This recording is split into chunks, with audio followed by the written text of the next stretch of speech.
Sa pagpapatuloy ng aking kwento, muling nagtagpo ang landas namin ni Margie sa seminar tungkol sa harvest strategy sa Bataan matapos ang una naming pagkikita sa terminal ng bus sa Cubao. Simula noong una ko siyang nasilayan, hindi na siya nawaglit sa isip ko. At ngayon, mukhang sinasadya talaga ng pagkakataon na makita ko siyang ulit. Gaya nga ng sinabi ko, stockbroker ako at nakabase ako sa Makati. Nandito lang ako para maging representative ni Papa ng commercial fishing business niya.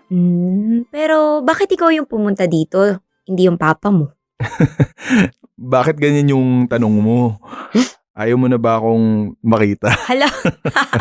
Uy, hindi naman sa ganun, ikaw talaga. Ayaw mo yatang nandito ako sa seminar eh. Uy, ikaw wala akong sinasabing ganyan. Kung gusto mo, uwi na lang ako. Hala? Nakakainis to. Pero, may ibang usapan. Ang ibig ko kasing sabihin, yung papa mo naman yung talagang may-ari, di ba, nung commercial fishing vessels nyo. Oo, tama ka dyan. Ayun lang, napaisip lang ako. Bakit kailangan ka pa niyang ipadala dito bilang representative niya, di ba? Baldado na yung kaliwang paa ni Papa. Kaya kahit gustuin pa niya, hindi rin siya makakapunta dito sa seminar. Ay, sorry. Hindi ko alam. Dapat pala hindi ko nalang tinanong yon. Ay. Ang kulit ko rin kasi no? Ayos lang yun, ano ka ba? Wala ka namang kasalanan dun eh. Tsaka, okay naman si Papa. Mabuti naman kung ganon. Siguro, close na close kayong mag-ama, no? Isipin mo ba naman, pumunta ka pa dito sa Bataan, galing Manila? Naku, bibihira lang yan para ikaw lang yung mag-represent para sa kanya. Okay naman kami. Kung minsan may mga hindi na pagkakasunduan. Uy, parang may hugot Ano yon? Mahabang kwento. Pero kung may oras pa tayong mag-usap, baka makwento ko rin sa'yo to. Okay, sige, ikaw ang bahala. Pero since nandito ka na rin lang, sana makinig ka ng mabuti sa seminar na to. Oo naman. Mm. Maasahan mo yan. Naka ba? Okay, sabi mo yan Lalo na ako pa yung main speaker. Talaga? Wow! Ba, big time ka pala eh. Uy, hindi naman. Ay, anong hindi? Ang ibig sabihin nun, magaling ka sa field mo, kaya ikaw yung main speaker. Tama nga yan.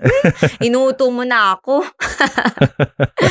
Well, oo nga pala, Paul. Mabuti na lang talaga at nandito ka para makinig dito sa seminar.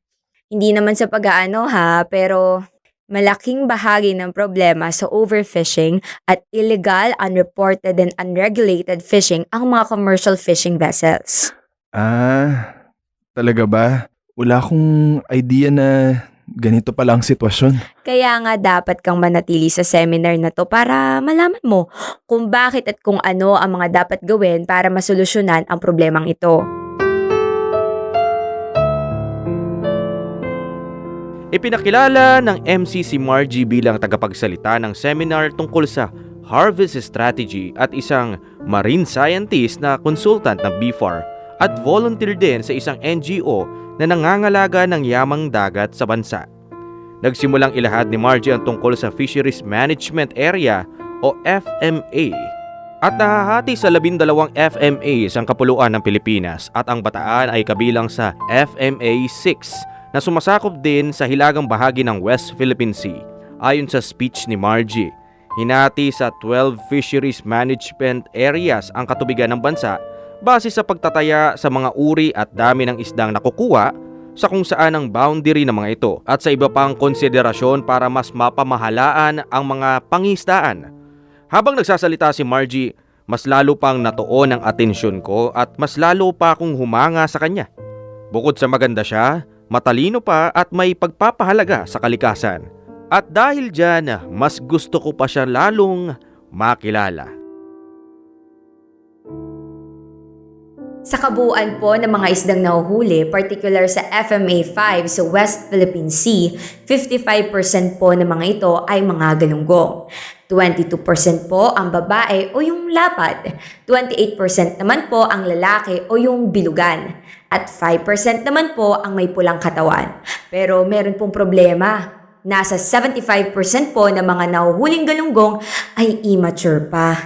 Ayon din po sa datos ng National Stock Assessment Program or NSAP noong 2016 hanggang 2022, ang mga pamalakayang kumukuha ng mga immature na galunggong ay yung mga gumagamit ng ringnets o pangulong at bagnet o basnig. Ay, grabe. Ay, oo nga. Ganun pala yun. Ganun pala yun. Oo. Ay, hindi naman ka talaga. Oo. Ay, naman. Dapat ka mapigilan. Oo. Sa mga taong Oo, Ayan. hindi naman tama yan. Oo, hindi ko tama alam naman yun. yung sinasabi Hindi nila. ko lang Oo. nalaman yun, yung ginawa nila. Mali Oo. naman Oo. yung... Masabihan niya yung Ay, away may lang. punto, may punto naman. Oo. Tama. Napaka... Ay, May nakikita po ako nagtataas ng kamay. Sige po, ano po ba yung tanong nyo? Ako po si Paul Miralles. Anak po ko ni Mang Arnold na isa sa mga nagmamay-ari ng mga commercial fishing vessels dito sa lugar natin. Kilala nyo naman po siguro kung sino yung tatay ko. Meron lang po akong gustong linawin. Gaya nga po ng sinabi ng maganda at matalinong speaker na si Miss Margie. Nako, kayo naman. Baka maniwala ako niyan. Yun na nga po, gaya ng sinabi nyo, marami sa mga nahuhuling galunggong ay immature pa. Tama po kayo. Ang tanong ko lang po, bakit po sinasabing problema kapag immature pa ang nahuhuling galunggong? Naku, maraming salamat sa tanong mo, Paul. Ganito po yan. Dapat po ay nasa tamang laki ang kinukuhang galunggong sa dagat para mas mataas din ang presyo ng mga ito kapag ibinenta. Habang lumiliit po ang sukat ng galunggong o pabata ng pabata ang nakukuha, mas mababang presyo na rin ito na ibebenta. At mas maliit ang kikitain ng mangingisda. At ayaw naman po natin yon, di ba? ay, Oo nga. Oo nga. Tama nga naman. Oo, tama. tama. Ay, Ano talaga? napaka... Oo, may punto. May point. Punto. At nang dahil din po sa paghuli ng maliliit o juvenile na galunggong, kaya napipigilan ang pagdami ng stock ng galunggong sa dagat. Hindi pa nga po nabubuntis tsaka nakakapangitlog. Ayun, nahuhuli na agad. Paano pa nga sila darami? Pero tama naman. Tama naman, di ba? Oo. Sang-ayon ako. Sang-ayon Ako din din. Kahit ako, sangayon ako dyan. Sang-ayon din Sangayon naman ako ako. dyan. Tama yan. Tama. May punto Ay, din naman hindi si Madam, naman, di ba? Tama. Hindi Tama. naman pwede. Sangayon ako. Totoo. Sangayon din ako dyan. Tama. Sang-ayon tayo. Ah, Sige, ma'am. tatanong sa Sa kanina. Ma'am, tanong ko na. May Ako. nagtataas po Ma'am. ulit ng kamay. Sige po, ano po yung tanong ninyo? Ako po si Rolly. Kapitan po ako ng isang commercial fishing vessel. Ang totoo nga po ay dumadalas na halos wala na kaming mahuling galunggong. Ngayon pong alam na po natin ang problema, ano po ba ang solusyon na pwede natin gawin para dito? Salamat po Sir Rolly. Dito na nga po pumapasok ang harvest strategy, kung saan po ang layunin nito ay ma-regulate ang paghuli sa mga galunggong para maging sustainable ang level ng stock nito. Isa po sa mga option na kinoconsider po namin ay yung pagbawas po sa fishing efforts ng mga mangingisda. Ano pong ibig niyong sabihin? Pwede po tayong magkaroon ng schedule sa kung anong araw lang po tayo pwedeng mangisda. Sa pamamagitan po nito, mas makokontrol po natin ang dami ng mga nahuhuling galunggong. Hindi ako ayoko niyan, naniniwala ayoko sa niyan. mga ganyan. Ayoko niyan. Nako. Ibang Hindi ako paniniwala sangayon ko. dyan. Ayoko niyan. Oo, pwede yan. Oo, di ba? Yung pwede. kapag yan. Ayaw dyan. Naku, hindi pwede. Hindi pwede. Maraming maapektuhan. Oo. Okay, sige po. Ano po yung sasabihin ninyo? Ako nga po pala si Minda at may-ari rin ako ng mga commercial fishing vessels dito. Miss Margie, parang hindi naman po yata kami sang-ayon dyan sa sinasabi nyo. Lalo po mahihirapan ang mga mangingisda kung babawasan pa ang mga araw na pwede silang makapangisda. Ako maaapektuhan ang kabuhayan nila. Naiintindihan ko naman po yun. Sana naman po ay meron kayong livelihood projects para sa mga maapektuhang mangingisda kung sakaling itutuloy nyo yan. Meron naman pong binabalak ipatupad na livelihood projects para sa mga maapektuhan. Pero kailangan rehistrado ang mga fishers para makinabang sila dito. At mabilang din natin ng tama ang mga maapektuhan. Kaya yung isang approach na tinitignan natin ay yung striktong implementasyon ng batas tungkol sa licensing ng mga fishing boats. Mas magandang solusyon po yan para sa akin, Miss Margie. Sa totoo lang po, marami pong mga bangkang pumapalaot dyan na walang lisensya eh. Hindi lang po yun, Miss Margie. may mga iba pa po dyan na makulit. Gumagamit pa rin po ng dinamita sa pangingisda nila. Yung tungkol naman po dyan, Ma'am Minda, tinitignan din po natin yung hindi pag-renew ng lisensya ng mga bangkang nagkakaroon na ng kaso. Salamat naman po at sana ay unahin nyo na yung mga pasaway. Walang anuman po. Sige po, ano po ang tanong ninyo? Ay, ako si Tinyong. Simpleng mangingisda lamang. Hindi po ako nagmamayari ng malaking bangka gaya nila. Kaya ang tanong ko, gusto ko malaman kung ano pa ang epekto ng mga solusyon na pinapatupad nyo sa aming mga maliliit na mangingisda. Naku, wag po kayo mag-alala, Mang Tinyong. Wala pong karagdagang regulation ang harvest strategy para sa municipal fishers o maliit na mangingisda kagaya nyo. Ay, kung ganun pala mabuti. Oo nga po pala, para po sa kaalaman ng lahat, kailangan nating istriktong ipagbawal ang pangingisda ng commercial fishing vessel sa katubigan ng munisipyo. Sa tulong po ninyo alam kong masusolusyonan din natin ang problema ng pangisdaan.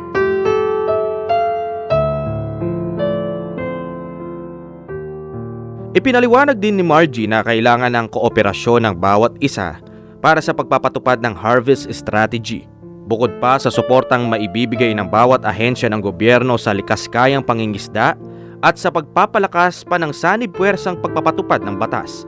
Pagkatapos nun, malakas na itinanong ni Margie kung maaasahan ba niya ang pakikilahok ng bawat isa para mapadami ang mga galunggong sa pamamagitan ng pagpapatupad ng harvest strategy. At sumigaw naman ng oo ang lahat, kasunod ng masigabong palakpakan. Nagpasalamat naman si Margie sa mga umattend sa seminar, hanggang sa nag-break muna sa seminar. At kailangan kong lakasan ang loob ko para kausapin si Margie at batiin siya. Margie! Oh, Paul, bakit hindi ka ba kumakain? Sayang naman habang nakabreak pa yung seminar. Ayos lang.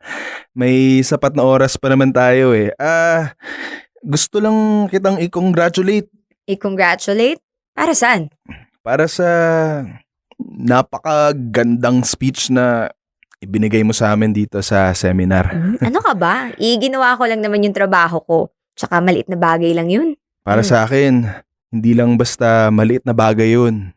Kasi very informative and enlightening ang speech mo. Salamat naman kung ganon. Pero may mga natutunan ka naman ba sa naging discussion natin kanina? Oo naman.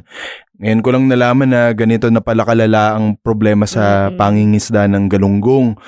At maganda rin na may mga pinag-iisipang solusyon na ang gobyerno para matugunan ito. Naku, salamat.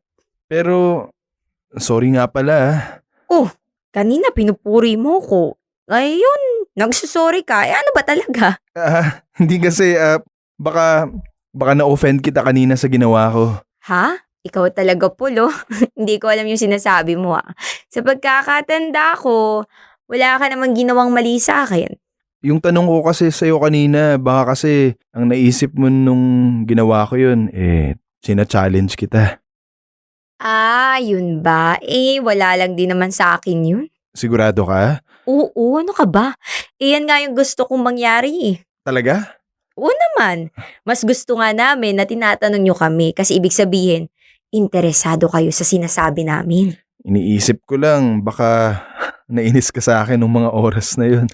Ko ba syempre hindi. Mas malulungkot pa nga ako kung walang nagtanong, di ba?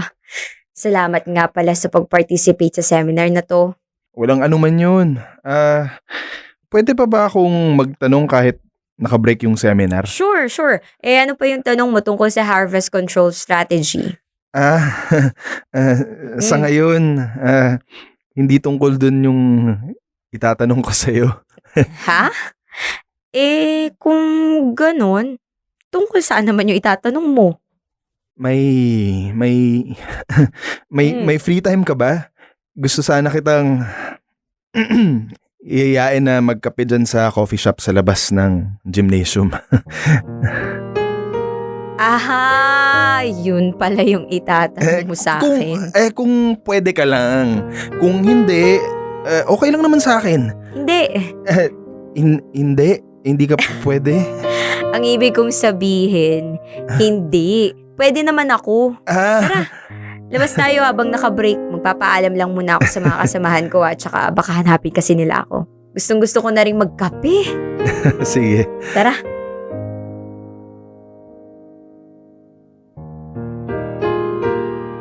Nahuhulog na talaga ang loob ko kay Margie.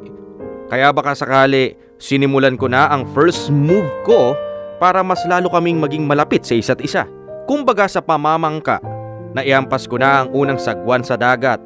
Yun nga lang, hindi ko alam kung saan naaabot ang pananagwan kong ito. Ano kaya ang naghihintay para sa aming dalawa ni Margie? At ano kaya ang mangyayari pa habang nandito ako sa Bataan?